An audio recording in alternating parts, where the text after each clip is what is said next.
Hello guys, in this video I'm going to show you how to change theme colors and fonts on Shopify. So to do this is pretty simple.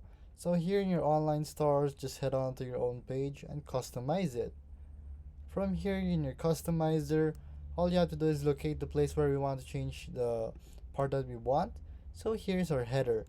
So we'll use this for an example. So here in our middle center logo position, from there in our header, you can scroll down and you will see your color scheme. So you can change your color scheme right here if you want it darker, and you can also edit it.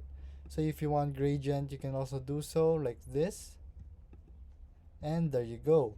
You can change font colors and many much more.